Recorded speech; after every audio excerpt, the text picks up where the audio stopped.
Hello, everyone. A very good morning to you. Well, today's session is what is addiction, alcoholism. But this is part two. Remember, we have already done one session on this topic, but just remember that this addiction or alcoholism topic is a huge topic. So it's not possible to cover everything in one session. So the last session we had was what is addiction, alcoholism. That was in a way part one, and today we are doing what is addiction, alcoholism, part two. And today also I'll be covering quite a few points. So let's go straight into the topic. Now let me start with the youth, then I'll come to the parents. Now to the youth, learn to say no. Learn to say no. Please understand one thing, and when we are especially talking about drugs and alcohol, most of the youth have got entangled in it because they could not say no the first time. So next time if your friend comes and asks you to smoke, and you've never smoked before, or a drink, he encourages you to have a drink, or drugs, learn to say no. Many students tell me this, Amit sir, if I say no, I will lose those friends and all that. Come on, stop being a people pleaser. Do you know something? By the way, we are doing drugs and alcohol. There are more than 500 different kinds of addictions, and one of them is people pleasers. I always want to please people. I always want to be in the good books of people. Everybody should like me. Everybody should love me. And sometimes in the process of that people should like me and all that, in that process, sometimes we make wrong decisions just to please people, just to be accepted by that group or whatever, that they should like me and all that. And so in the process I compromise on certain values. I make some big blunders. If all my friends are smoking, doesn't mean I have to smoke. If all my friends are drinking, doesn't mean I have to drink. If all my friends are into drugs, doesn't mean I have to be on drugs. And those who are in relationships, if all the youth, or most of the youth, or majority of the youth, they are having sex with their boyfriends and girlfriends, does not mean I have to have with my girlfriend or boyfriend. No. In fact, those youth who are indulging in sexual activities with their boyfriends and girlfriends in the name of love, that is not love in the first place, that is lust. So if I have a boyfriend or girlfriend, I'm not getting into all that. I will not get into all that, all the sexual stuff and all that. But we will grow in love. We'll maintain our purity. We will not have any kind of sexual activity. And then when we means that couple who are students, when they finish graduation, and when they get job, and when they're doing well in job, that time they can convince their parents and get married. That is love. So learn to say no. Are you getting it? So next time, if a friend of yours, so-called friend, asks you to take a sip of drink, or a drug, or tells you to have a smoke or something like that, and if you don't do all these things, learn to say no. Say no, I will not do it. And it's better to stay away from them. Listen up, to be a winner, stick to the winners. There was a person, I'm forgetting his name, he said something beautiful. Something beautiful.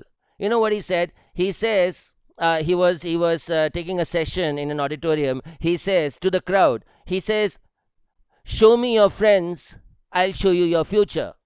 Wow, what a profound statement. And it is so true. It is so true.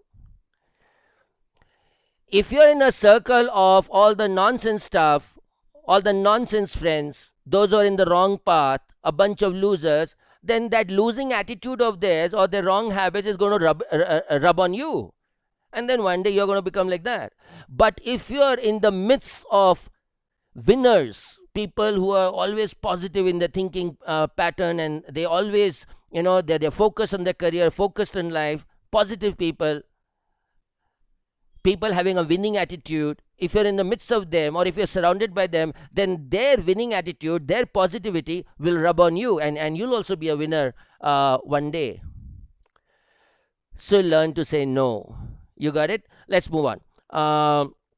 And by the way, if you go into my YouTube channel, there are two videos on what is on assertiveness part 1 and assertiveness part 2.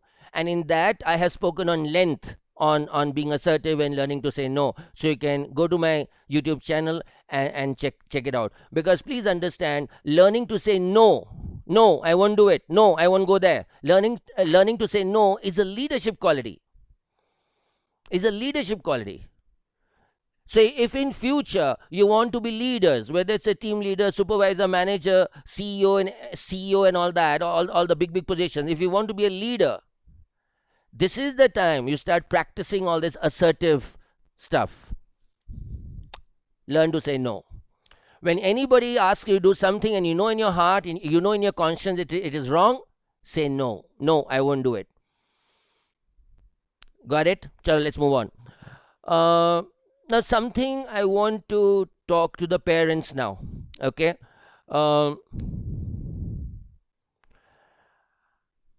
Please understand, if you read the news, then you will be knowing. But if you don't read the news, then let me tell you. Many of these peddlers, who are these peddlers? Those who are peddling drugs, selling drugs. They start targeting. Mind my words, I'm saying targeting. They start targeting children at a very young age when they're very innocent, something like when they're in class 9, 10 and all. Some of them may be standing outside schools. I don't know whether you heard that story or not. It came on all media and all TV stations. I mean, all channels. It was like flashed. I think this was a year back or 2 years back. I'm not quite sure. I will not tell the state's name. So what actually happened was, first the parents came to know that something is wrong with the children. They are class 9 and 10 and all that. And then they saw their WhatsApp group, and there were chats with some stranger whom the parents did not know, and it was to do with drugs. And then this information was moving around or going around in that particular school. It was a high school till class 10 or class 12, I'm not quite sure.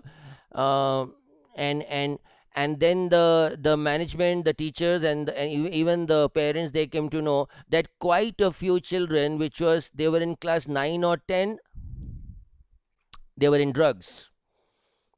And WhatsApp groups and WhatsApp, the messages were going crisscross from them to the peddler, and that peddler was supplying them drugs. And then it, of course, went to the police, and the police spoke to those particular boys and girls and their families on this whole issue, and guided them accordingly and all that. So please don't please don't think that this whole drug thing or alcohol and all that, it only starts when the children go into the college, PU degree, engineering. No, not necessary. We are living in such times, and especially in this WhatsApp age, you have no idea what kind of chats are going up and down. Are you getting the point? There are people, though I'm talking on drugs and alcohol, but if you go into my YouTube channel, you will see one of the videos is on sexting. There are young people who are exchanging sexual images and videos of themselves with their boyfriends and girlfriends. This is happening. So question is, as parents, do we know what all is going on in my children's WhatsApp chats? Or what are they browsing on the internet? Many young adults are addicted to pornography. So do we know? Do the parents know what's happening? So coming back to drugs and alcohol, I'm not going to repeat the same thing which I spoke in my last video, but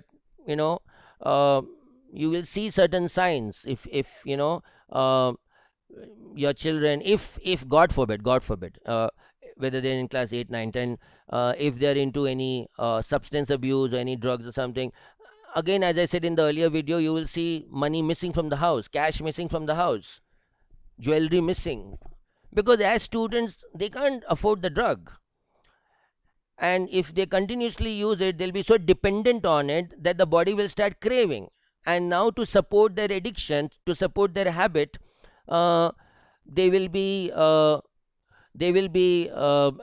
looking out for ways and means how to get the drug, and they'll start with stealing, selling stuff. I deal with the youth most of the times. So many of the youth have sold their uh, laptop, have sold their iPod or whatever, just for those few $100 or few $1,000 to support their drug habit. So you have to keep an eye on these things, and you should know what's happening in the house and what your children are doing, and what kind of friend circle they are mixing, and all that. uh, I will come into this after some time, because these things will not arise if everything is going well with parenting. This class 8, 9, 10 children going into drugs and alcohol, these things will not arise if the parenting is okay. So we'll come into the parenting part, or what is actually a functional family, because if last time I told you that 80% of drug addicts, alcoholics and all are coming from dysfunctional families, so what exactly is a functional family, we'll discuss it later after some time. So that time we'll talk about this. Okay. um yeah. So you should know what's happening, what our children are doing, and who are their friends, and all that. Now, last in my last video, I said something, but later on I forgot to complete that sentence because of the flow. I was talking so many things that I forgot to complete that sentence. And then last time when I ended the video, and later on I just remembered that, oh, I missed completing one sentence. And this is the way you can find out about that addictive personality. Please understand, I will just remind you that when you're talking about drug addicts and alcoholics, it is not the drug alone, it is not the alcohol alone. We are dealing with an addictive personality,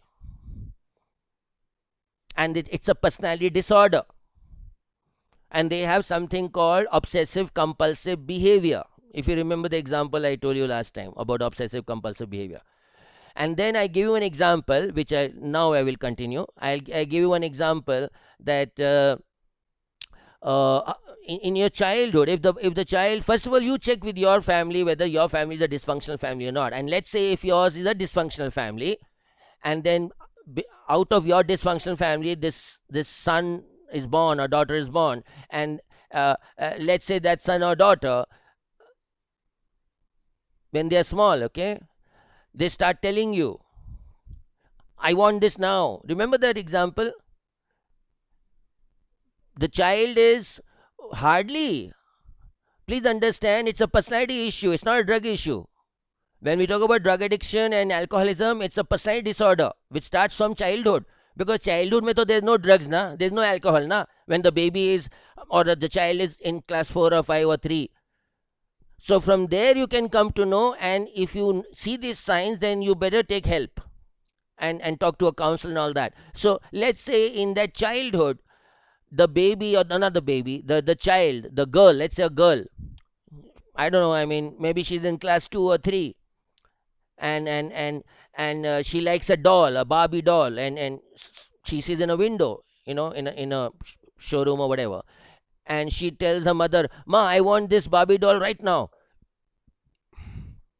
Ma says, Beta, tomorrow I'll get. No, no, no, not tomorrow, now, I want it now. Or let's say a guy, he likes something, a toy or a car or a train or something like that in the toy shop, and it's a very expensive thing, and his father can't afford it, and the child is, I want it now, And the child, the father is saying, beta, we'll see, acha mein kal dekhenge and all, because that time the child won't understand about father can afford or not afford. So father says, okay, I'll see tomorrow. No, no, no, I want it now.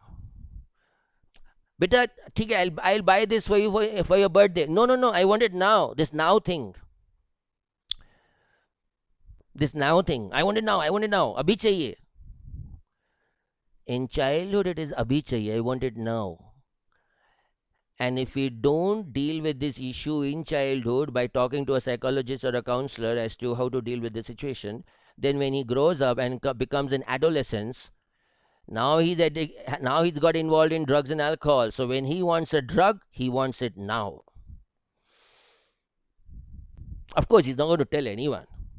And that is what that his whole internal thing, that obsessive compulsive behavior, that the one thought comes, I want drugs now, bas abhi chahiye. I'm getting withdrawal symptoms, I want it now. And he's going to rush out of the house, sell stuff if he has, or do something, arrange cash, go to the peddler, buy the stuff, and consume it. Because once that thought comes, that thought becomes an obsession, and that obsession will lead him into compulsion, and he will have that drug, alcohol, anything, whatever he's addicted to. Are you understanding?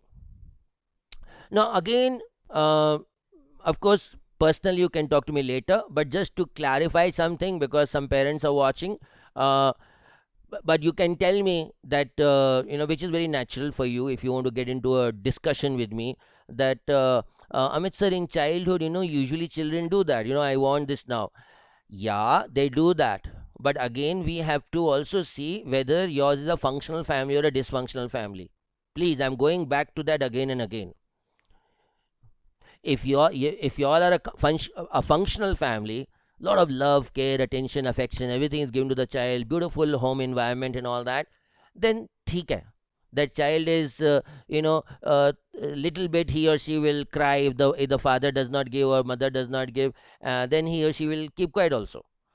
Suppose that child becomes stubborn. Now, this is, let's say that child is from a functional family. The child becomes very stubborn. Nahi, I want this Barbie doll. I want this pen, or I want this toy. And father tries to explain and all that. And whether in anger or whatever, the child starts crying for some time because father is not giving. And then he or she may forget it. Father also will close the chapter. Of course, he'll not buy the toy or whatever. The chapter will be closed. He'll also cry for some time. Matter is over. They'll go home. That is okay. That child will still be on a normal way only. Nothing will happen. For him, it is not a personality disorder. For him, it is not an obsessive compulsive behavior. No. Why? Because he's coming from a functional family. Here, the issue is dysfunctional family. If I have a dysfunctional family, and I explained that to you in my last video, where my father is an alcoholic, and I told you genetically it may pass, and suppose, so I am the product of that family, because my father is an alcoholic, and so let's say genetically it's passed on to me, let's say. So now if I start cribbing and complaining in my childhood, I want this Barbie doll, I want it now, I want it now, then you better talk to a counselor or a psychologist or something like that. Because since he is coming from a dysfunctional family, so there is this personality disorder, and there is this addictive personality. Please understand, addictive personality has nothing to do with addiction. Addictive personality has nothing to do with drugs or alcohol. It's a personality, and it's a personality disorder which starts from childhood. Are you getting the point? So it starts with toys, it starts with these Barbie dolls, and slowly it goes into more expensive stuff. Now I'm talking about dysfunctional families, or children coming from dysfunctional families. So let's say that child who was talking about a Barbie doll, let's say a girl, when she was 2 years old, and she was pura, very stubborn and all that, whatever. Now she's in class 8 or 9, and she sees the beautiful dress in the showroom, and that time also she mind you, now she's in class 8 or 9, and because she's in class 8 or 9, so some maturity level has come. So now if mother says कि नहीं beta, that dress is very expensive, your dad can't afford, she can understand, but she will not listen. She says, nahi ma, I want it now, and she'll create havoc in the house just to get that dress. Or guys, nowadays I see even school boys and girls, they go in bikes and scooties and all that. So let's say it's a guy who's in class 9 or 10, and he sees his friends having bikes and all that, and he tells his dad, Papa, I want bike right now, right now. He can't wait till tomorrow also. And Papa tries to say, I don't have so much. Nahi, I want it right now. All my friends have bike, I want it right now. Starts progressing. Starts with Barbie doll, starts with small, watch or toy train, or starts progressing into more expensive stuff. And you better talk to counselors or psychologists and all in this regard. I'm just telling you all this stuff, okay? So where are we now? Yeah, so that's done.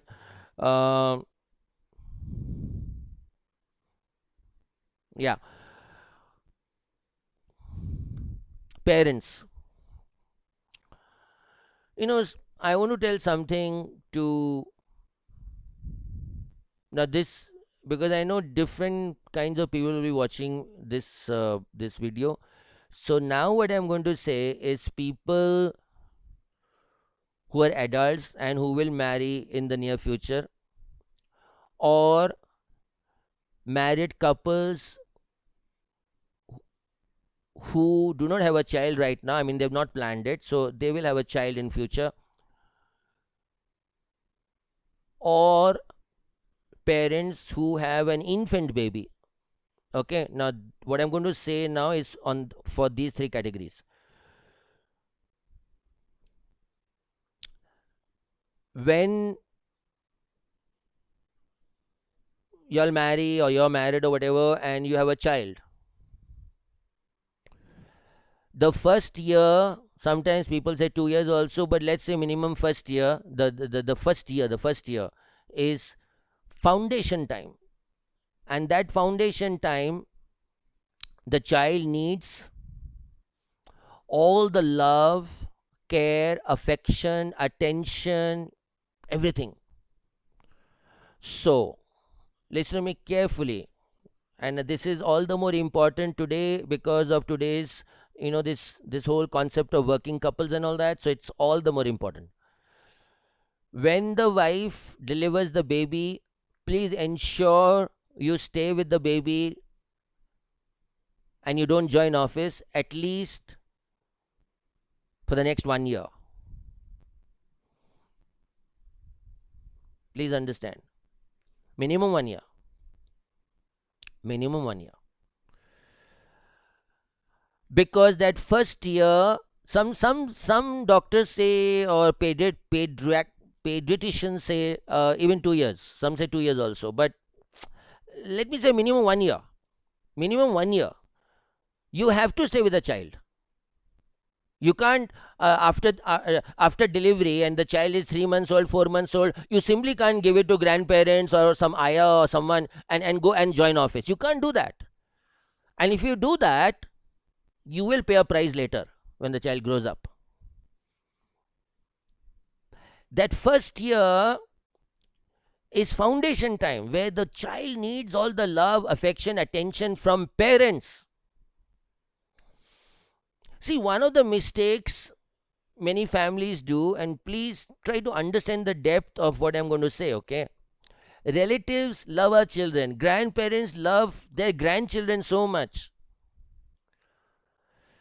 But what is happening in many families, I'm noticing in the last few years, and especially because this working couple thing and all that,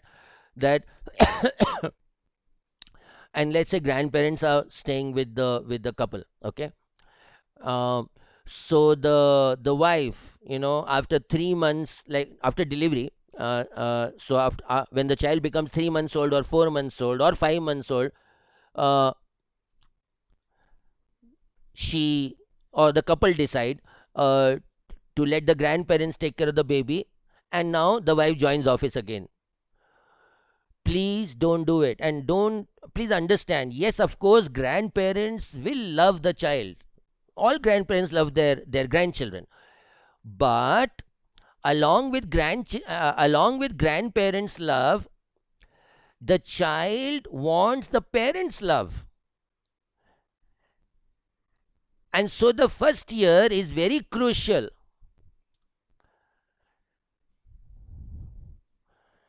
I have handled so many cases in the last 15 years where I'm dealing with drug addicts and alcoholics, and when I go into the case history or I go into the root, I come to know, I come to know when I go into the root of the whole, when the child was born and all that. So I come to know that the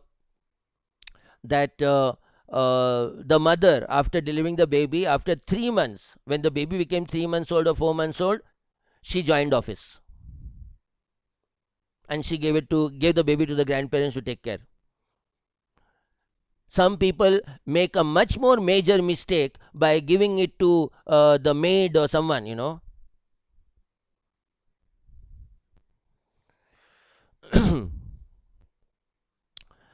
There was a sad, very sad and traumatic case which happened in Bangalore actually a few years back. And in Bangalore, we have this News 9 channel. So the News 9 channel, in those days, they had called me to the studio for a discussion on this. And you know what happened? Let me tell you. One sec.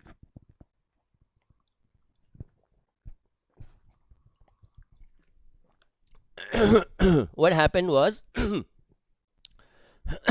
sorry. What happened was, there was this couple. It's a true story, okay? There was this couple who had a small baby, infant baby, and when the infant baby was 2 months or 3 months old or something, they had a ayah, a maid who was working in the house full time, okay? So both the couple, husband wife, decided ki chalo, we can give the baby to the ayah, she'll take care, and blah blah. I don't know, baby was 3 months, 4 months old, something like that. I'm not sure about the number of months, but baby was very small. I mean, a baby where you have to hold the baby in your hand. It was so small, okay? So they decided, and they called that maid and said, you take care of the baby, and now both husband wife, like the husband wife, we need to go to office and work. We'll come back in the evening, okay? So that was the deal. And the parents said they will give some extra cash, extra money to the maid. Now, one day, the wife, which the mother, the child, or the wife, whatever, uh, her regular time of coming to office, I think, was coming home from office was somewhere near 6. But one day she finished work early, and she came 2 hours earlier. She reached home at 4. Now see what happened. She reached home at 4, and she sees this maid sitting on the sofa with her both the legs on the table, just like an inclined position, and watching TV. And baby is not there. And the wife got startled, and they were like, what happened? Where is the child? And this maid, when she saw that the house owner, they've come early, she got so scared, she started trembling, and she started crying then. And then the wife told, I mean, the mother of the child told this maid, "Acha, theek hai, stop crying. Tell me, bacha kahan hai? Where is the baby?" So then, in that crying attitude, or the whatever, this maid says, she confessed. She confessed that every day, listen to this, every day whenever they used to go to office, this maid, after the husband wife used to leave office, used to leave home for office, after some time, this maid used to take the baby, and on the roadside there were some beggars. They used to give this baby to one lady who used to beg on the road, and they used to intoxicate the baby, that is, give some tablet or something to make the baby sleep so that the baby does not cry.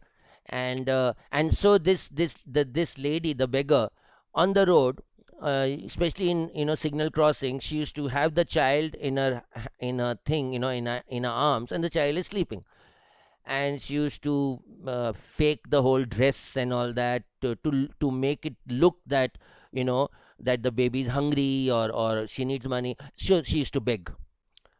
She used to beg.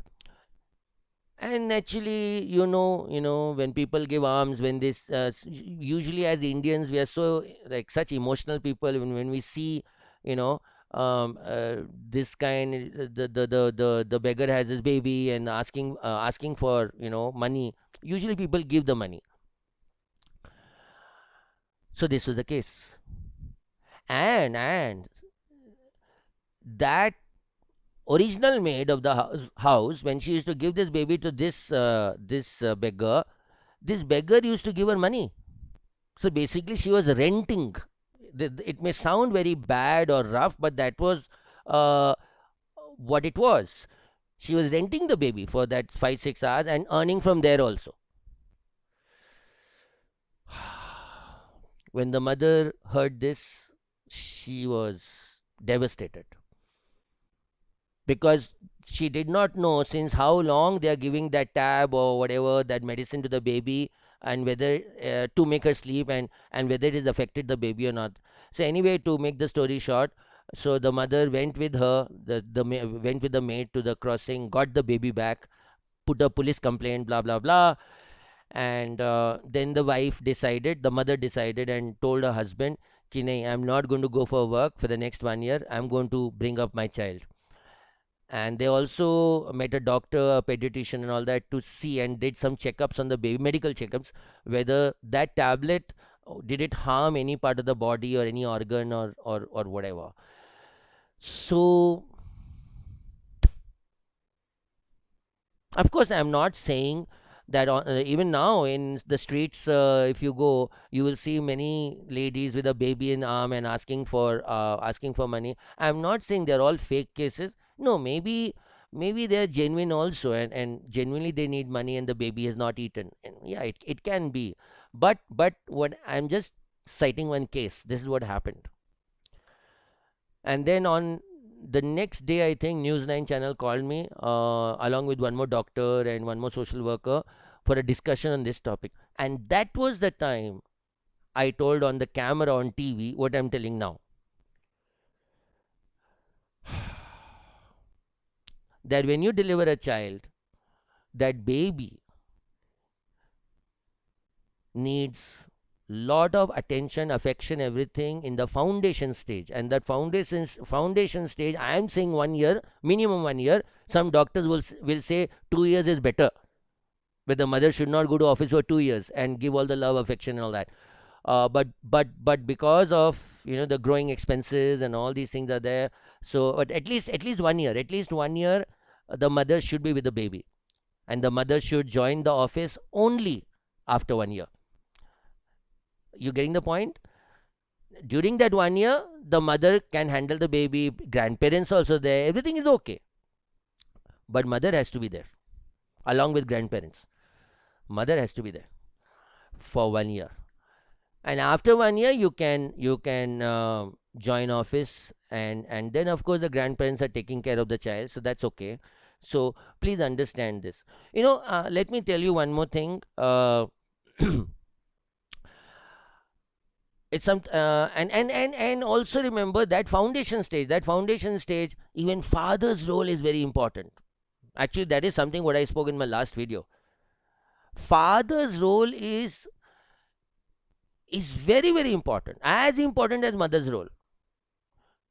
Because please understand what I told you in my last video, that 80% of the drug addicts, alcoholics, criminals, murderers, rapists, etc., etc., etc., are coming from dysfunctional families. And which kind of dysfunctional families? Where mainly the father figure is absent. And I explained about absent and all that in my last video. So the father also has to come back from office, and if he can come little early, great. Spend time, hug the baby, play with the baby, whatever. It's very much important. In fact, one of the countries, I'm not sure which country, um, few years back I had read this in some article, and it really touched my heart. And I don't know which country it was. I think it was Japan, but don't quote me on that because I'm not 100% sure. Um, but anyway, it was one country. Maybe it was Japan or maybe some other country. I don't know. Where, listen to this, where they give so much stress on the values, value system, moral values, family life. There, the moment, let's say it's a couple, and let's say the wife delivered a baby, so the husband, whichever office he's working, and the company people, the manager or whatever, they come to know that this man has become a father now. You know what they do? It's so beautiful, it's so beautiful. uh, that manager every day will tell the father to leave office early and go home and spend time with the baby and spend time with the family. Wow, just imagine. So beautiful. And one more thing, if there is any outstation work, they will not, the manager or the boss will not give any outstation work to a man who's just become a father. They will not give him. They'll give the work to some senior or someone else, because they want that father to spend time in the house with the baby, with the wife, with the family. And that country has the least, I don't know about now, this is few years back. uh, I won't call it least, but that country has very less crime rate, and all these drugs and this and that, and addiction and all, very less, very less. Why? Because they focus so much on family values, moral values. So it's very important. Okay. Okay, let's move on. I'm just, today it's not going to be a very lengthy video, just probably another 20 minutes and we'll be done. 20-25 minutes. um, okay.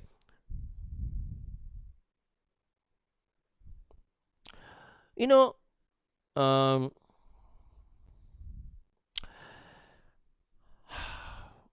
going back to addicts and alcoholics, going back to them,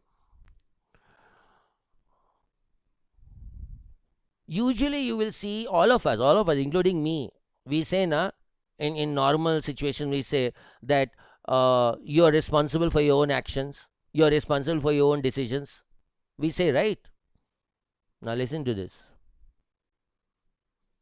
If you remember in my last video, uh, i spoke about uh, i spoke about uh, I spoke about uh, I spoke about what was that? Hold on. Yeah, I spoke about that alcoholism is a chronic disease. Remember? Now, the addict or the alcoholic is not responsible for his disease. Please understand. The alcoholic or the addict is not responsible for his disease. You can't blame him for his disease. But he is definitely responsible for his recovery. For his recovery. Okay. Uh, Guys, I wanted to excuse me just for a few seconds. What has actually happened is, there were some points about functional family on my phone.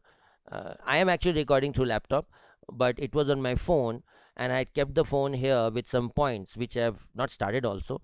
Uh, but my phone battery percentage has come down to 3%. So just excuse me for 10 seconds. I'm going to just run into the other room, get the charger, and put the charge. Okay. So just excuse me. Please don't mind. Okay. Forgive me for this, but just bear with me. Just 10 seconds.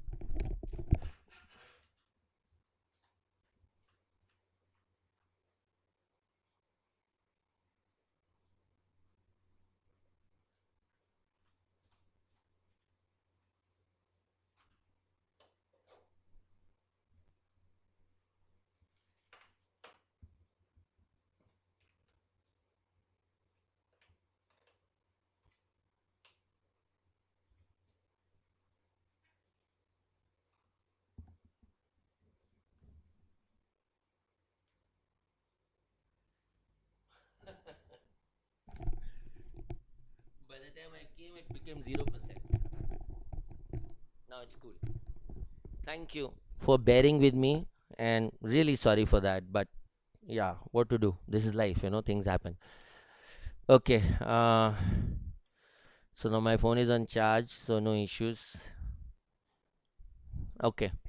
Where was I? Yeah. So I was saying that an addict and alcoholic is not responsible for his disease or for his addiction or alcoholism, but he is definitely responsible for his recovery. Now that brings me to the next question.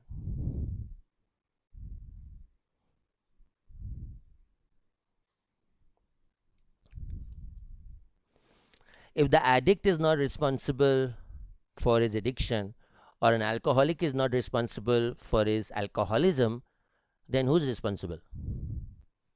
Think about it. The dysfunctional family. And who is comprising that family initially before the child is born? The parents, right? So imagine how much serious is your role in parenting, and how much important it is to have a functional family. You have no idea. I didn't discuss this in my last video on this. You have no idea about the pain, the trauma, the tears of parents who have drug addict children. You have no idea. Their family is completely shattered.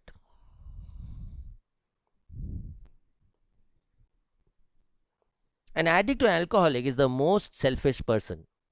Most selfish. He's not bothered. He just wants his quota, his drug, his peg, the last bit of jewelry if mother has in the cupboard, and if his withdrawal symptoms increase, he'll go slap the mother, take the locker key, open the almara, take the gold, go run, and go for the and have the next dose. He's not bothered. All this realization that he hit the mother, he stole that gold and all, will only come after he's taken the drug. But by then it is too late. To imagine the pain, the trauma, what happens in the family of an addict.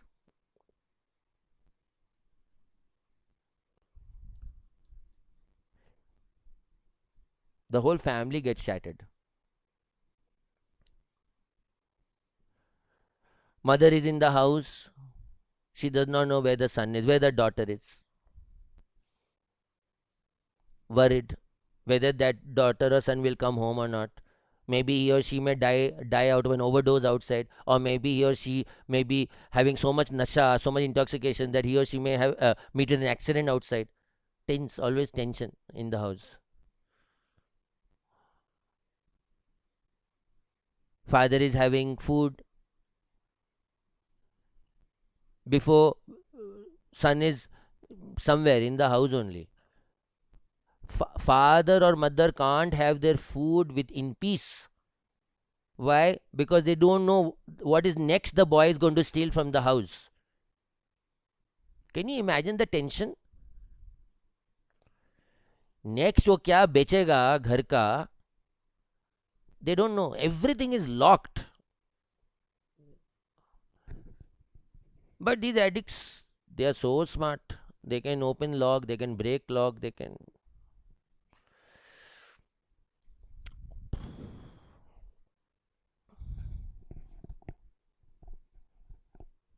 The parents,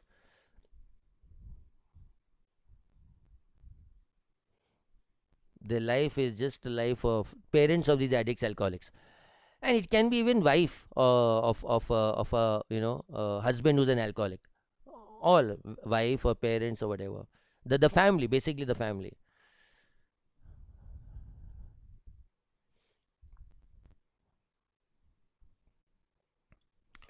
It's like you cannot imagine the tears, their tears.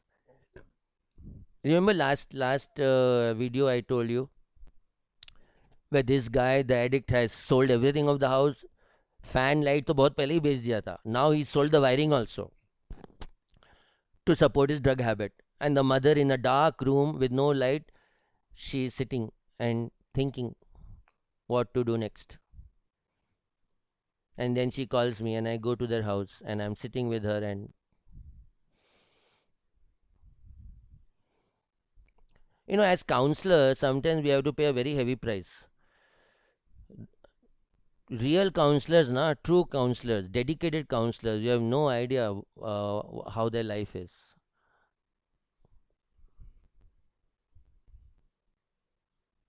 Sometimes I may get threatening calls from an alcoholic whom I admitted into rehab. He was there for 6 months, and after discharge, he's threatening me. Why? You'll start laughing now. He's threatening me on the phone because 6 months he could not drink. He's not seeing that I admitted him rehab center and I only arranged the money for his treatment. That 6 months he was sober and he could have come out and led a sober life. But no, he came out and straight away started drinking. And next thing he does, he calls me and starts threatening me. Why? Because he was in rehab, so he could not drink. Of course, all this threatening and all doesn't touch me also. Because God is always around me, so nothing can happen to me. No one can touch me in with the wrong motive.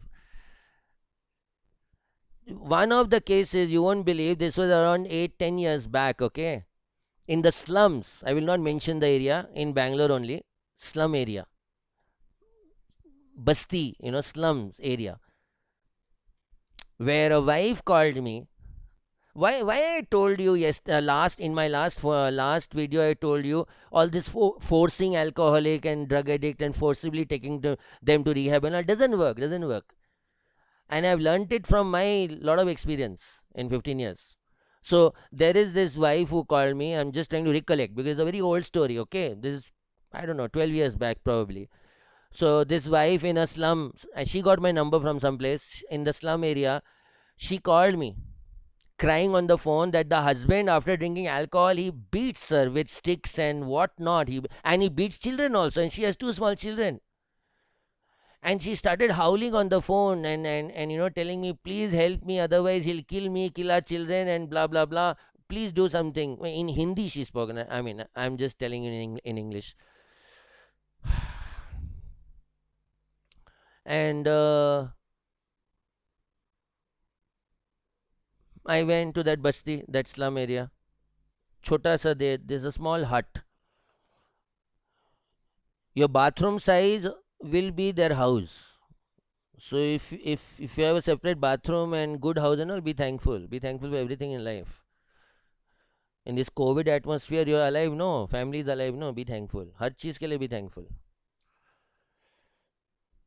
Small, छोटा सा hut and houses of mud house. Okay, it's not a pakka house, mud house. So to enter the house, I have to bend pura down and enter that, छोटा सा hut. And she's crying and telling me the whole thing. She says, आप इसको forcibly डाल दो, मैं ना जो भी करना करो. I can't deal with him. He's beating me every night after drinking. He's beating the children. किसी दिन children को कुछ हो जाएगा. I told her, I said, see, it's a forcible admission. It doesn't work. Till the time he's in rehab, he'll be okay. But जैसे ही निकलेगा, out of anger, he'll drink more. And he'll beat you more. Chances are there. He'll beat you more. So she said, nahi, nahi. And she got her sisters and everyone. All of them say, stay in the same basti. Everybody started telling me, nahi, please, you please take him, you admit him, do whatever. And we don't have money also. You have to arrange the money, do something. We don't want him in the house. He's hitting us badly. Anything can happen to my child, or he can hit me so badly, something can happen to me only. I mean, the wife is saying. You do something. So all of us literally around me started telling me, please admit, please admit. I said, ठीक है. So I called this rehab and And there are very few rehabs who do this. Okay, all the rehabs don't do this. So very few rehabs do this. This picking up thing, which I told you in my last video. So this rehab, they said okay, we'll come. So the four people, they are big, huge people. They are like, you can call it like a ward boys and all out there in the rehab, but they have a nice physique. Okay, so they came in the cab, in the van, and the wife and all, they told us that what time this husband will come home after drinking. Okay, so accordingly I had told that cab, or that whatever, he have to send the cab at that time. So at one particular time, I don't know, it was 8 9 o'clock in the night, so they came, and they just forcibly picked him up. I mean, the husband took him in the van, took him into the van, took him to the rehab, and he was there for 6 months. And I arranged the money from people. Already I am going through financial crisis. Financial crisis in me is nothing new. I am going through it last, I don't know how many years. It is God's grace only that I am moving ahead and helping people and guiding, mentoring people. So even those days I had a lot of financial problems, but in the midst of my own financial problems, I arranged money from others to complete his treatment, because every month there was a cost. We had to pay some 5,000 6,000 per month to the rehab. Are Baba, he's got to eat, he has to eat there, no, all that. Anyway, to make the story short, 6 months he was there, and I used to visit him there. Even family used to visit, but there also full natak. He used to put a nice smile as if he's improving and all that, but he had that anger, gussa, because people forced him, no. He came after 6 months, he came out, he reached his house. First thing he did, he slapped his wife. Second thing he did, he went to the bar again, started drinking, and then he spread a rumor against me in that whole basti, that Amit sir, he put me in a rehab, the food was so bad, and so many problems I went through, blah blah, all nonsense, all lies. He spoke against me. See the price we have to pay. His wife and all the other basti people told me to put him in rehab, and they have no money also. I put him in rehab, I arrange the money, I do everything for treatment, and now he comes and spreads all lies against me in the basti. And those basti people believed him, because he is from the basti, no. नहीं अच्छा ठीक है हाँ, कैसा ऐसा, he took you to that rehab, and which was all nonsense stories, because I know that rehab, they give good food, everything is perfectly okay. But he spread lies. Why he spread lies against me? Because he could not drink 6 months, so he was fully angry at me. So they called me to the basti. I said ठीक है, let me go and clarify. I went. That day it was a miracle, and how God saved me. I was surrounded by all these people. Some had sticks, some had this, because you can understand, no, slum area, and there's no education, so they will just believe whatever one of their people say or whatever.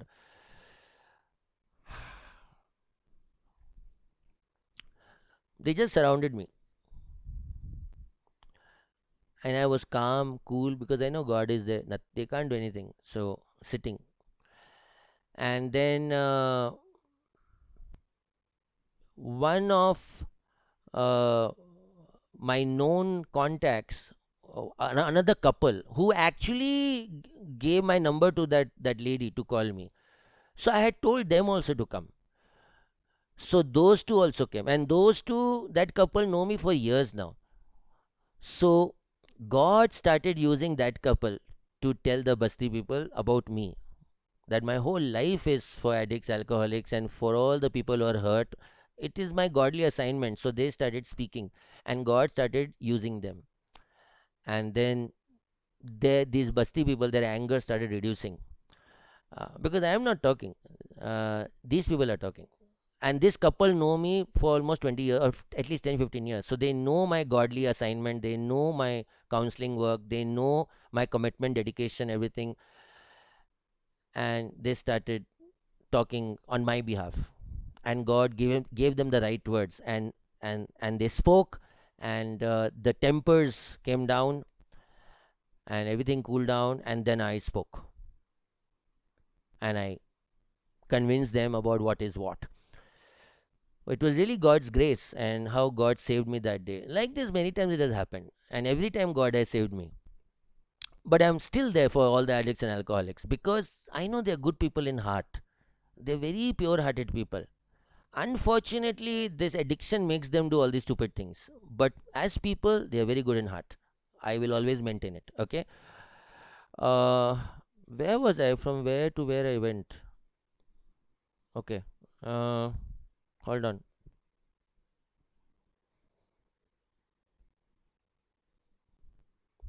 If this was a classroom, I would have asked a student or someone to remind me where I left from, or I just diverted or whatever. But here I can't. I can't ask also. So I'm trying to recollect. Give me a sec. Give me a sec. Give me a sec. Um, yeah, correct. So I was telling you that the addict or the alcoholic is not responsible for his addiction or alcoholism, but he's definitely responsible for his recovery. So the whole point is, who's responsible then? Parents, family.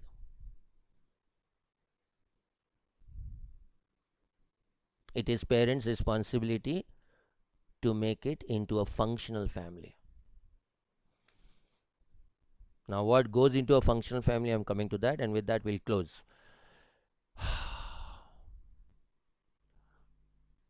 You know, I always tell people, those who come to me for premarital counseling or whatever, and I say, make sure you all, I mean, they're married or they're going to get married. I say, make sure that y'all have a good, happy married life. Please don't go in for divorce and all that, especially after kids are born. Of course, I'm not saying one should not go for divorce, but divorce should be the last option, not first option. Because please understand, if divorce happens between husband and wife, or you get separated or something, and you have a child, the maximum, uh, what to say, the maximum pain or penalty or uh, whatever, the whole thing will fall on the child, and the child will suffer. Now think like this, okay? Think like this. Let's I wish you were in front of me, I could discuss this, but anyway, think like this. Let's say you and your husband or wife, you all are not getting along, or maybe there's no compatibility or something, and you have a child, also small child. Suddenly you decide कि नहीं, it's not working out. And nowadays the divorce has become like, like having a chocolate or ice cream. It's becoming so common, unfortunately, and the whole brunt the children are facing, or whatever. So imagine the husband wife, they decide कि नहीं यार, it's not working out, so let's separate. You keep the child. The Either the father tells the mother tells the father, either way you keep the child. And now, you as a couple, first of all, you all are hurt because your marriage did not work out, and so you are going for a divorce. So that is hurt number one. Now, divorce has happened now, and then the child is with the mother. So now, this divorce thing, now it's a dysfunctional family. Now the child grows up not getting the other parent's love. If the child is with mother, he's not getting father's love, or if the child is with father, he's not getting mother's love. Either way, whatever.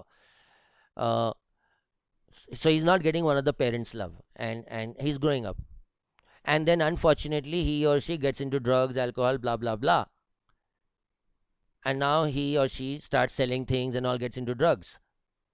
Now imagine the condition of that parent with whom the child is. Already he or she was hurt because of the divorce. Now this is the second hurt, and this second hurt is a huge hurt, because this addiction, once the boy or the girl has gone into drugs or alcohol, you have no idea how many years it will take for him or her to become all right or to come on the normal path. And now you're stuck with handling him, taking him to rehabs, doctor, this, that. I'm sorry, I didn't mean stuck in that sense. I mean, you will undergo lots of pain. Lots of pain. In this whole addiction thing, who's the person who's going through pain? The family. Banda is enjoying. The only pain he has is when his withdrawals start. Now, when his withdrawals start, now he'll create more pain for society. Selling things of the house, this and that to support his habit.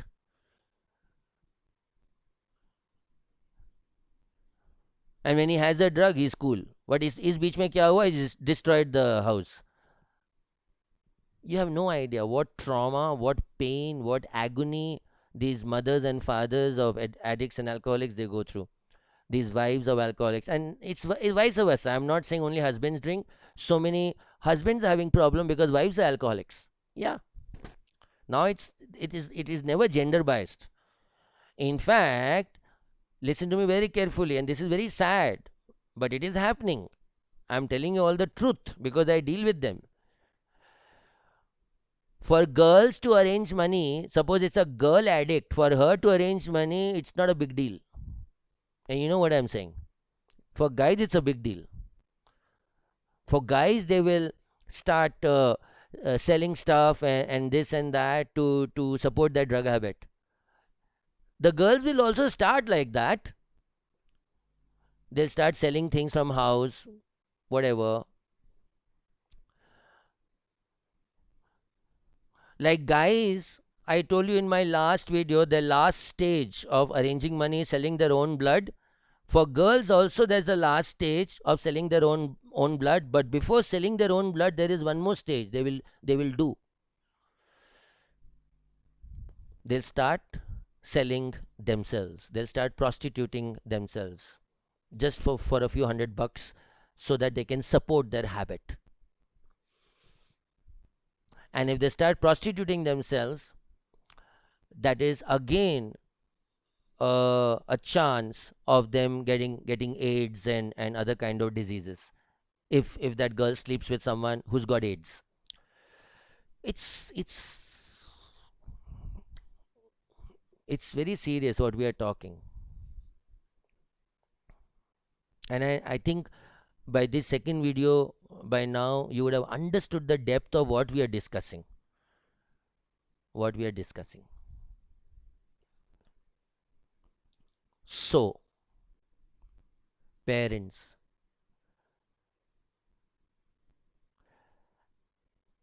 or young people, let's talk with young people. Young people, when you get married, ensure. Number one, you marry the right person. Number two, you all are compatible. Number three, you all make your married life in future when you start a family or whatever a functional family. A functional family.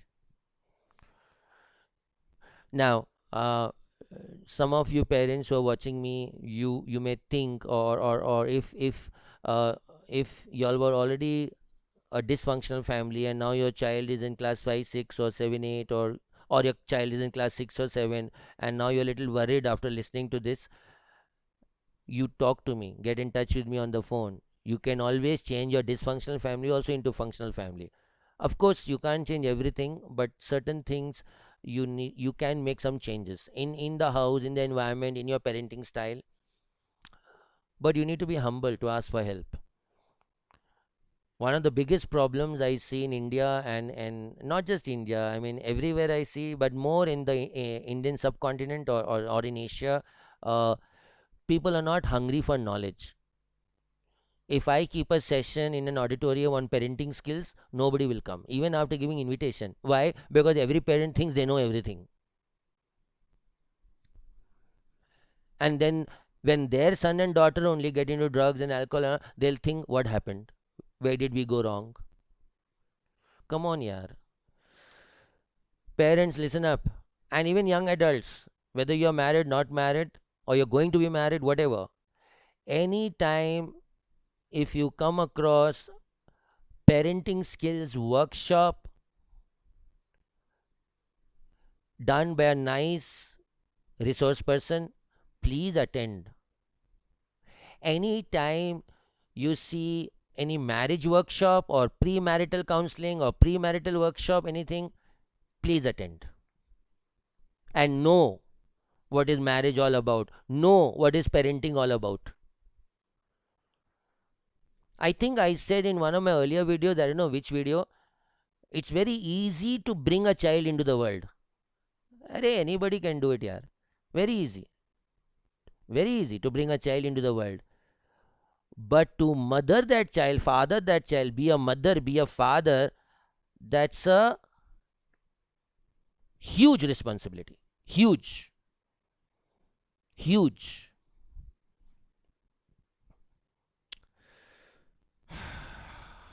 Okay, let's get into the functional thing, and I want to wind this up in 5-10 minutes. Okay, now I need the phone.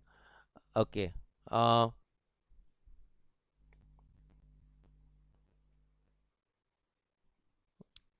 okay. Now, those who are in touch with me on WhatsApp and Facebook, these points or important tips for a functional family, I've already messaged you and I've already put on Facebook also, and I already sent it to you on WhatsApp also.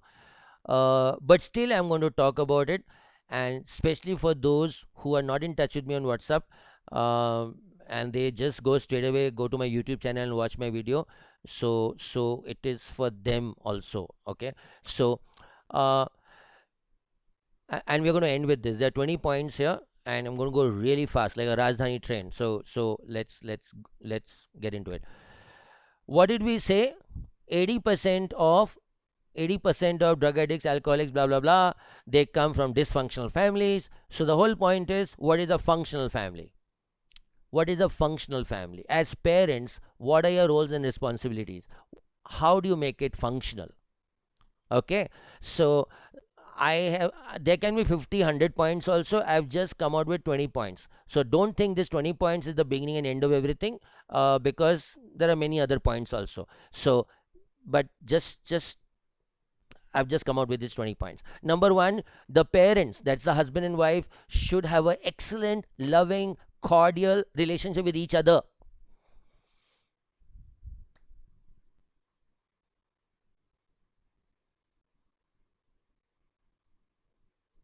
Love should not be limited to the honeymoon period.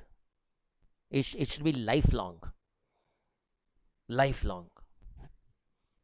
Loving each other, growing in the love, growing in understanding, knowing each other, loving relationship, cordial relationship. So that's the first point. The husband and wife should have an excellent, when I say husband and wife, I'm talking about parents, okay? Husband and wife, they should have an excellent, loving, cordial relationship with each other, between each other. Next, number two, very important, the parents should not smoke, drink, or use any other kind of intoxicant in the house. I told you in my last video, I can't, if you're a smoker or a drinker, I can't tell you don't drink, don't smoke, because you'll not listen to me. So if you want to smoke or drink, fine, do it outside, not in the house, not in front of your child. Not in front of your child.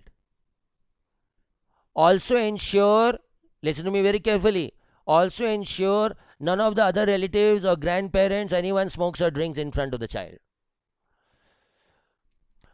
One of the biggest problems I see is most of the Indians are such emotional people, they'll never take practical decision. Grandfather smokes, grandchild is here, and if I tell them, tell your grandfather, I mean, let's say I'm telling the husband, because grandfather is to the grandson, right? So I'm telling the husband, tell your father not to smoke in the house when your child is there. So the husband tells me, or wife, whoever, how can I tell he's my father? Arey, boss, it's your son's life, your daughter's life, his future, her future. And that goes for every relative of family friend. Make a rule in your house, thumb rule or whatever rule. In my house, nobody will smoke or drink or use any other kind of drug or something in my house. They can smoke, drink outside, not in the house. Child is observing.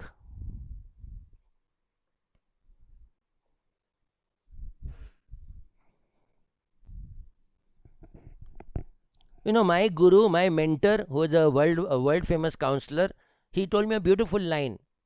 Children are the best recorders, but the worst interpreters. They'll see, record, but worst interpreters.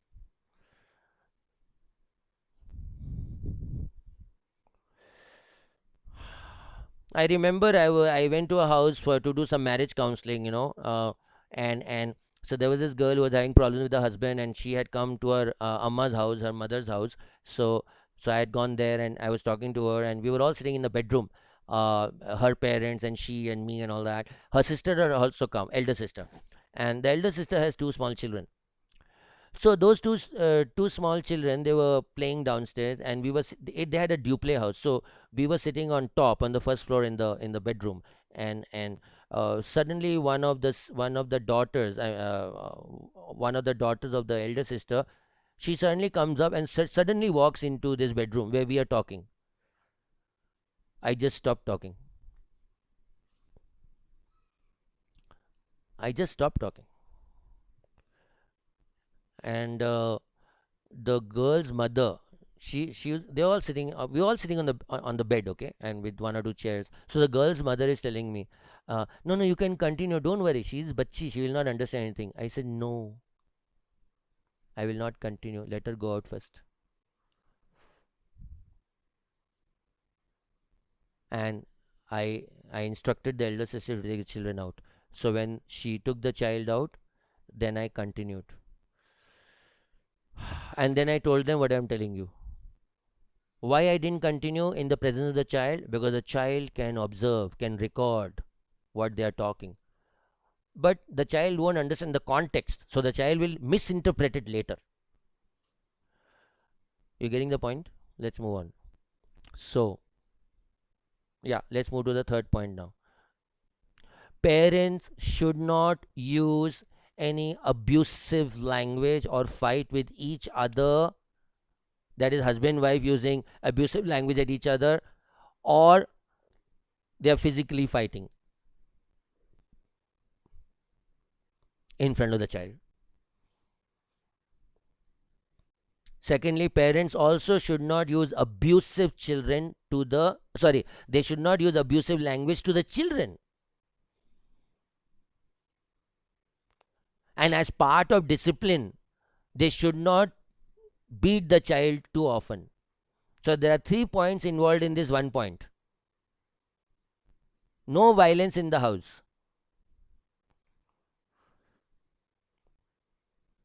I don't know, it was in my last video, last to last video, I don't remember now.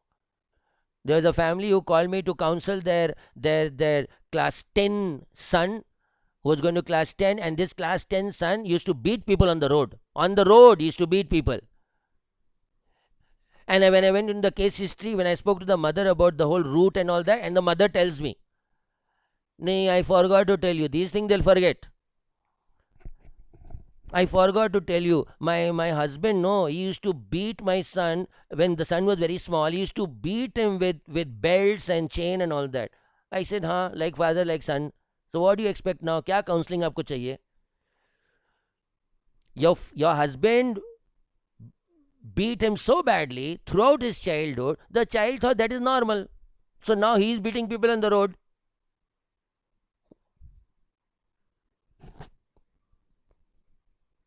I said, "Your husband needs more counseling than your son." वो भी पता नहीं, it is too late or not, I don't know.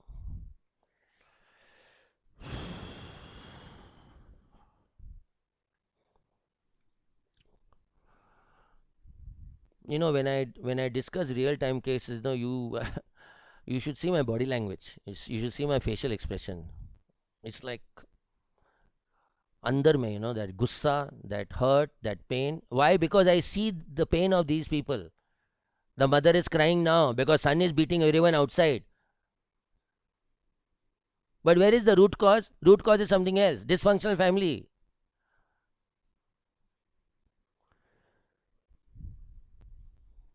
Parents should not use, I'm going to repeat again, parents should not use abusive language or fight with each other. Each other matlab husband wife. They should not fight with each other.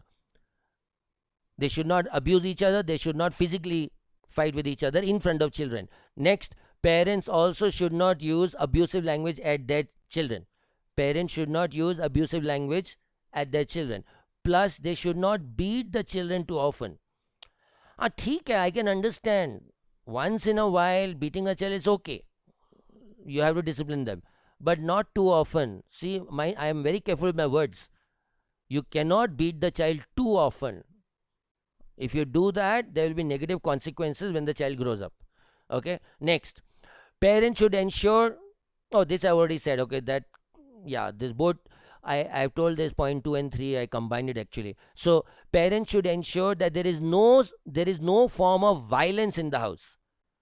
It's your responsibility to ensure there is no form of violence in the house. Next, parents should give tons and tons and tons of love and affection to their children, and also discipline them, whenever it is needed. Okay. Do you know something? Listen to me carefully. It's not written in my point, but something just hit me. Okay, listen.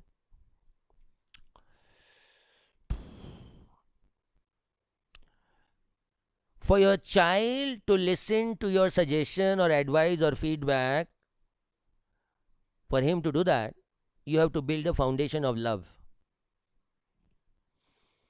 Remember what I'm telling this. Very serious. This one point, one line.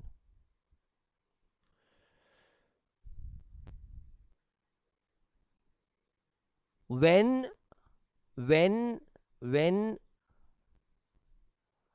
I have built a foundation of love, I've given so much love, affection, etc. to my child, then when I try to discipline him or her, or advise him or her, or suggest him or her, or give some feedback, they will listen to me. Because they know my amma loves me, my appa loves me. Whatever he or she is saying is for my own good. They will listen. But if you have not built a foundation of love, you've never spent time with your children, and suddenly out of the bloom you try to discipline them or give any advice, they will not listen. They'll reject it.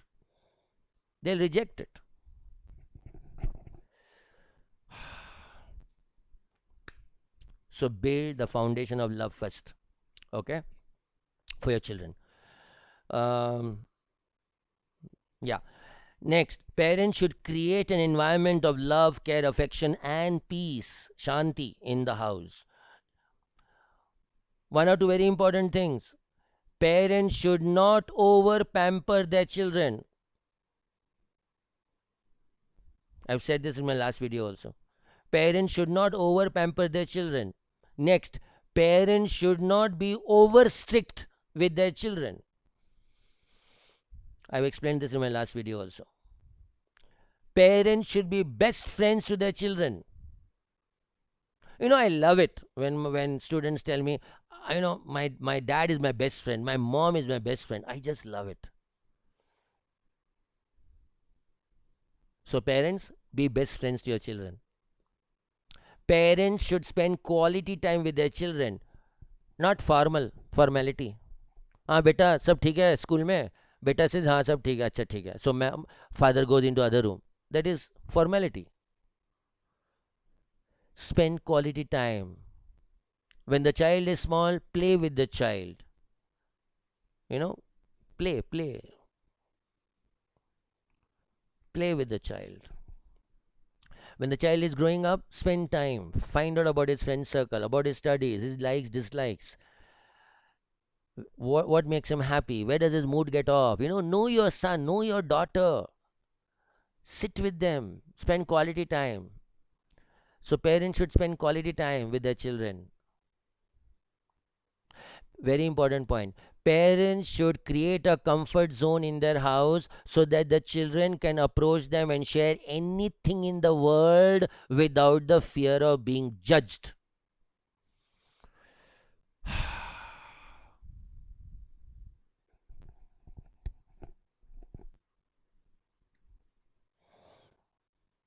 I'm not encouraging all this girlfriend, boyfriend stuff and all that. I never encourage.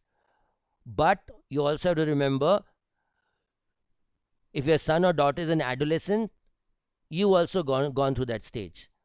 So there is this infatuation, love, all these things will happen. It's part of life.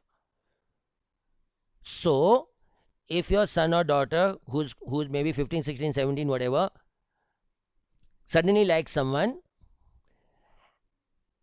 have you created a comfort zone in the house that he or she can come to you and say, Dad, let me tell you something. I like this guy or girl or whatever. What do you say about it?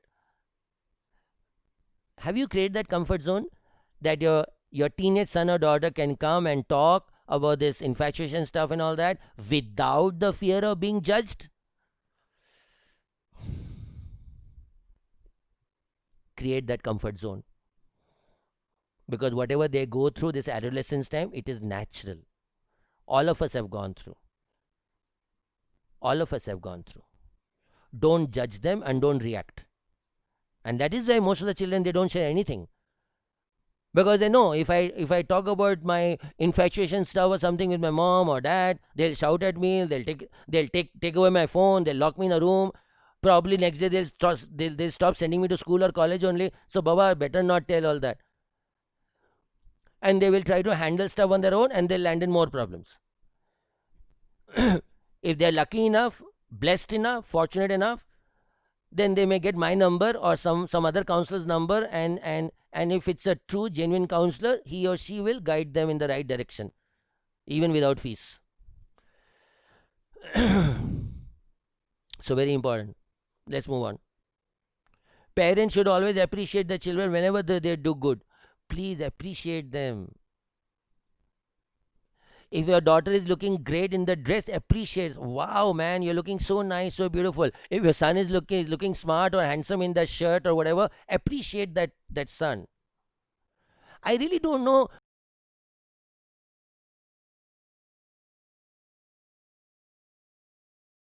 If I step into a college and if a classroom have gone and they're not wearing they're wearing a, let's say, a colorful dress, not the school dress. If I see anyone, any student wearing a nice dress or he or she is looking nice, I will immediately compliment, even before starting my class. I love to compliment people. Trust me, your one compliment, maybe it may make his whole day. It may make her whole day. Your one appreciation may make his whole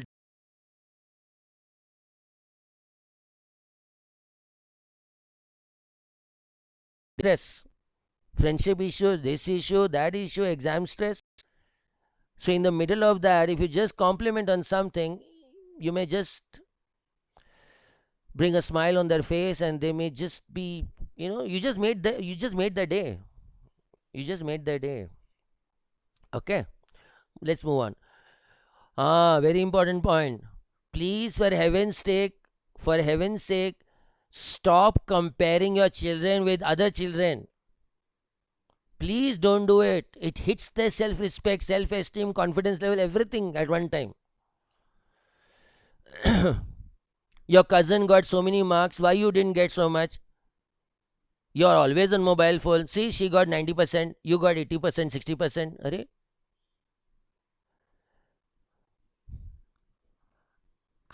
So many cases I've handled of children or teenagers where they are so hurt inside because their parents have compared them with other relatives' children, or compared the brother and sister, the siblings. See, your sister studies more, you study less, or vice versa. Comparing. And it hurts. Come on. Never compare your child with anyone. Your child is the best. Your son or daughter is the best. And appreciate them. Make them feel on top of the world. Always. Always. So what? Fail kar gaya to? I mean, if failure was so bad, we will not have a quotation that failure is a stepping stone towards success. I mean, we can fail, yaar. One of the biggest problems I see in the educational system, everybody tries to teach children how to be successful. Nobody teaches them how to handle failures. And failure is part of life.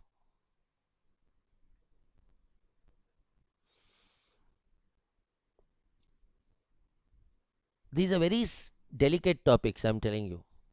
I am talking to parents right now, or would be parents. If your child has failed, sit with him or her calmly, don't react. Be a best friend. Understand what happened. Make the child introspect also. What happened? Find out what happened. Of course, guide. It's your duty to guide. But first, try to understand. Don't shout. Don't react. Don't put him or her down.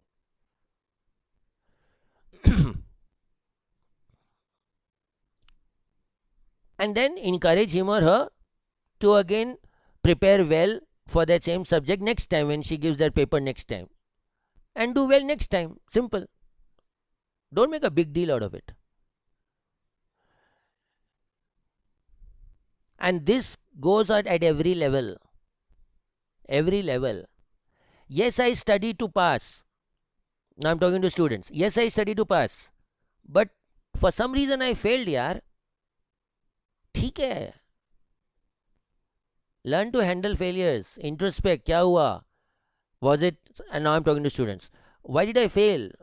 Was it, I was too much on social media? Was it my friend circle? Or I didn't pay attention? Or I didn't study? What was the reason? Try to introspect. And when you get the answer, then work on that. And see that you don't make the similar mistake next time. So if you were too much on social media and because of that you failed, then cut down on your social media stuff and spend more time in studies, and then spend more time in studying that subject and give that paper well next time. That is how you handle life. Now same thing with interviews. That's why I said it goes at every level. You prepared well to go for the interview, but you didn't get job. ठीक है, part of life. ये job नहीं मिला, कोई और मिल जाएगा. This job you didn't get, you'll get a better job. And when you come home, suppose you didn't get the job, they rejected you in the interview. When you come home and you just try to introspect, okay, where did I go wrong? Was it my confidence level, or could I have given a different answer, or what was it? Try to introspect. And if you get some answer, then work on it, and then appear for the next interview with more, that confidence and more well prepared, etc., etc., and you'll get it. Yeah, don't worry. Okay, let's move on. Very important. What's the time? My God. Okay. Exactly in 10 minutes, I'm going to wind up. I'm at the 13th point, so there are 20 points here. Uh, Please understand something I told earlier also. Children observe their parents very closely, very keenly. So please ensure that you always, as parents, you always put your best behavior in front of them, especially when they are small.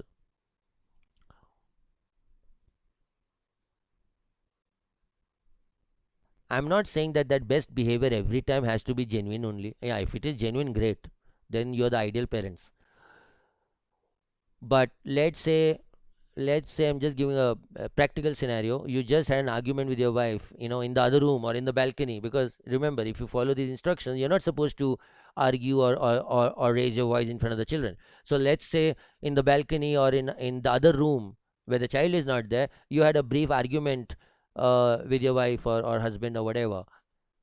वो जो तनाव, वो जो that bitterness, or I won't call it bitterness, that's a very strong word, that argument, whatever, keep it in that room only. When you come out and you are in front of the child, maintain a very calm, cool, confident and beautiful posture, and your best behavior, like everything is normal.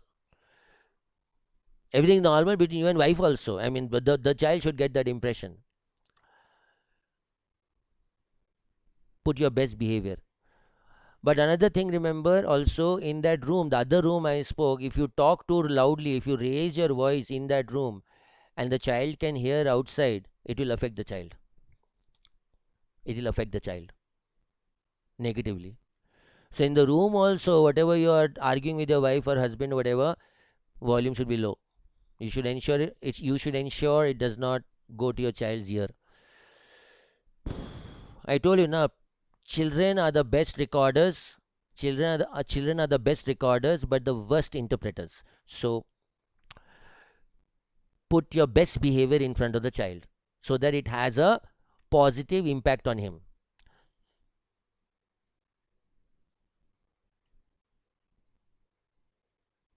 If you portray a negative behavior in front of, if you portray a negative behavior in front of the child, it will have a negative impact. So always ensure to put your best behavior. I'm talking to parents now, to put your best behavior in front of the child, or towards the child, or in front of the child, so that it has a positive impact on him or her. Okay. Next. Ah, very important point.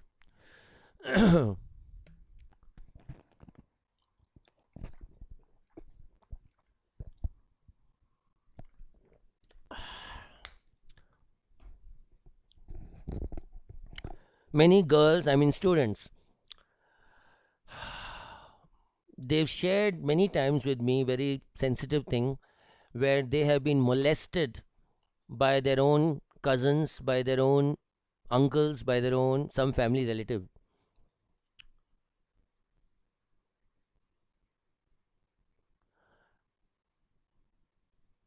And they have gone through a lot of pain, a lot of trauma because of that.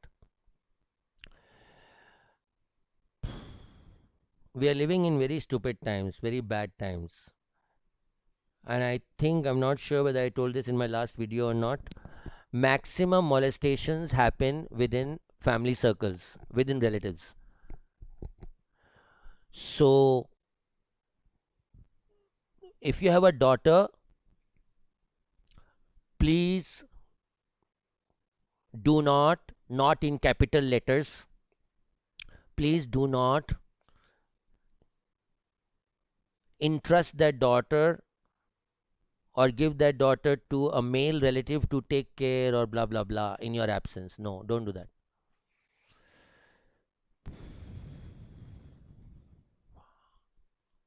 I really wanted to understand this point. We are living in those days, those times, you cannot trust anyone.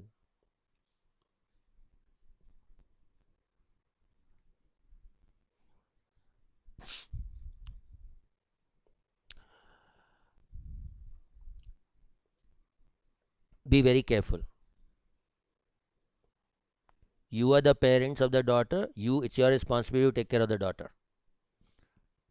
Don't just give it. Don't just give your daughter to some family or relative. Acha, we'll come in 1 hour or 2 hours. You take care of her. Don't do that. I don't want to go more into. I don't want to go more in details into this. You would have got the picture. Okay. And also youth. Listen, guys, girls, those who are watching me, all of y'all know. I mean, y'all are seeing. Y'all know everything. Actually, you know more than everyone else also. Most of the picnics or most of the outings which you all do with your friends, most of these outings, there are drinks, there are so many, all these things. Be careful. Be careful. Be on guard. Maximum, not maximum, but many girls also have been molested by the friends in a picnic place or some outing place, and especially those friends whom they trusted the most. So be careful. I'm not saying don't go out. Yes, of course, go out, enjoy life. I mean, go out, have fun, but be smart and be on guard.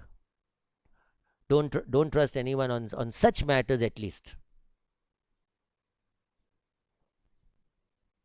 Okay, let's move on. Next, again very important, and this should start at a very junior level. This should start at a They should start at a very when the child is very small. When the child is very small, uh, teach your children, especially daughters. I mean, it's usually for daughters. Actually, unfortunately, we're living in those times where it's gone to guys also. Please, I'll tell you why. Hold on, give me a sec. Please teach your daughters about all this good touch, bad touch, and all that, even when they're in class 3, 4, 5. Please don't tell me and don't convince yourself also that class 3, 4, 5 they're very small. No, no, no, no, no. So many things you are noticing on news channel and print media, and so many things are happening where it is these, in schools, the ward boy, the security, or someone, or the driver, or someone touching young girls inappropriately and all that. So please teach them about, starting from when they're very small, about good touch, bad touch, and all that. And if anybody touches them inappropriately, they should immediately come to parents and inform. Okay, so yeah, I told you, no, I'll come to you, when I said it's mainly for girls about good touch, bad touch, and then I paused and I said, no, nowadays, though, it's with boys also. Yeah, it is. Many of you all are not aware, and because I'm a counselor, so I know, so I'm telling. Many boys have been touched inappropriately by girls, by teachers. In fact, few months back, or last year, I don't know, it came on news where a school teacher, imagine a teacher, a school teacher, and I think, if I remember correctly, she was a divorcee, and so she had no one in the house and no child of her own also. She was living alone or staying alone, and she used to call one class 7 or 8 boy, and started. First, the boy did not understand, but then naturally, I mean, now class 7, 8, 9, I mean, they know everything. So, but initially, when the teacher touched him, it's a lady teacher touching the guy, he could not figure out, because he had a lot of respect for the teacher. But then once the teacher called him home in the pretext of teaching him or giving him tuition or something like that, and then the teacher started touching him inappropriately, and then the teacher started having sex with him. Yeah.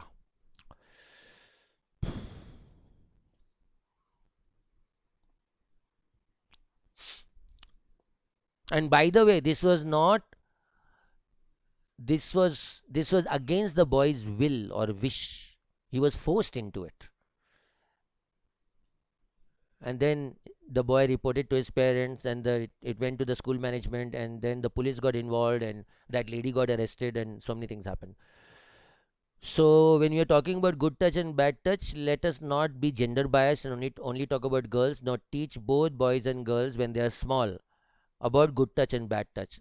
And also, of course, also teach one more thing to the boys and girls also. Again, no gender bias, both boys and girls. That is, to respect the opposite gender.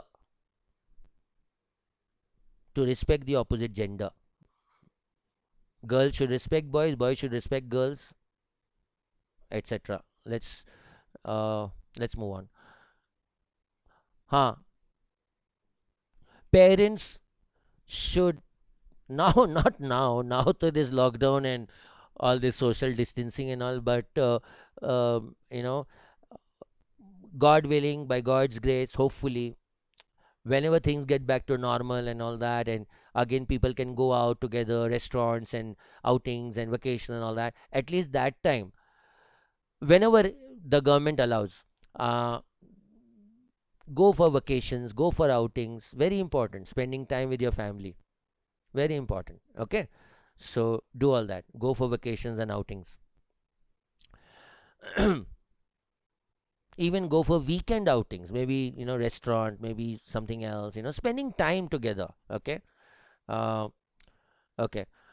uh, yeah. um, Parents, parents, listen, parents, you should get involved with your children about their studies, about their nature, what makes them happy, what makes them sad. Get involved with them, know about them, which subjects interest them, which subjects they don't like, what are their friend circles, what is the friend circle, know their friends' names, also know the parents of those friends. Get involved, get involved. Okay, chalo, let's move on. I'm almost done. Yeah. Spend quality time with your children, and this is already spoken, but I'll just add one more thing. Create such a comfort zone in the house that your children can approach you and share any problem, whether it is exam problem, stress problem, friendship problem, relationship problem, or infatuation related problem, or some teacher problem, or some problem with relatives, or any kind of problem, that the children can come to you and share any kind of problem, or they can come to you and share all their problems without the fear of being judged. And you sit with them and guide them like a best friend and a parent. Okay? Last point. Parents. This is my take on the subject. Parents should become the role models of their children. And that's why I just love it. I just love it when children, when students tell me in college campuses, I want to be I want to be like my dad. My dad is my role model. I want to be like my mom. My mom is my role model. Or I want to be just like my parents. My parents are my role models. Oh, I get so happy. I feel so happy. So be role models for your children. Be role models for your children. I'm telling parents, okay, be role models for your children. And if you apply all these points, these 20 points, and there are many more also, I've just come out with 20 points. If you apply these points in your parenting skills, you are having a functional family. You will have a functional family. And when you have a functional family, most of the times, majority of the times, children coming out of functional families, they will lead a happy, successful life. Okay, I think that's all. uh, Before I wind up, as I said last time also, please forward this video to all your friends and relatives and office colleagues and all, so that this video, both the parts, that is what is addiction, alcoholism, that is the last time which I sent you, that is part 1, and this is part 2, what is addiction, alcoholism, part 2, this part 2. So the last video, which was part 1, and this is part 2, please forward both these two videos to all your known circles, known contacts, so that they are blessed and their families are blessed, and they are happy and successful in life. Okay, chalo, that's it. Take care. See you. Bye bye. God bless you.